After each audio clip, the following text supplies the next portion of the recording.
দাঁতের কাজ কি কি আছে? দাঁতের আসলে অনেক কাজ। জি, আপনি বলছেন যে দাঁতের কি কি কাজ। 1 নম্বর হচ্ছে খাওয়া দাওয়া।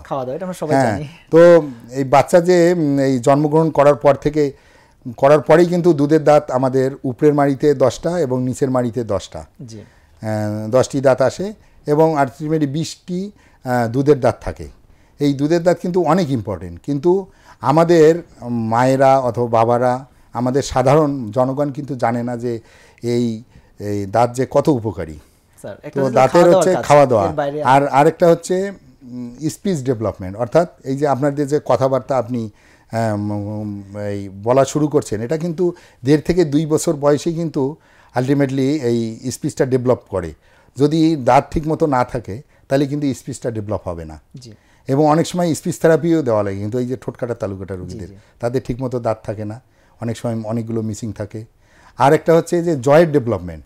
অনেক সময় আমাদের কাছে প্যারেন্টরা অর্থাৎ বাবা মারা বাচ্চাদেরকে নিয়ে এসে যে আমার এই বাচ্চার এই দাঁতটা, দুধের দাঁতটা নষ্ট হয়ে গেছে, এটা ফেলে দেন। কিন্তু আমি মনে করি যে ফেলে দেওয়াটা ঠিক না। ওই দাঁতটা যতদিন, কোনো দাঁত দেখা যায় 10-11 বছর বয়সে পড়ে, কোনোটা 8-9 বছর বয়সে পড়ে, ন্যাচারালি যখন ওই দাঁতটি পড়ার কথা, এক্সফোলিয়েশন হওয়ার কথা, তখনই ওটা আমরা ফেলবো। তার আগে ফেললে তার কিন্তু জয়ের ডেভেলপমেন্টটা ঠিক মতো হবে না। আর দাঁতের আরেকটা সবচেয়ে বড় ব্যাপার হচ্ছে সৌন্দর্য। আপনি একটু দেখবেন, খেয়াল করে দেখবেন যে আমাদের মাঝে মাঝেই দেখবেন যে অনেক মানুষ আছে, যেমন উপরের চোয়ালের সামনের কয়েকটা যদি দাঁত না থাকে, তাহলে দেখবেন যে সে যদি হাসে তাহলে কীরকম তার ওই হাসিটা কি সুন্দর লাগবে।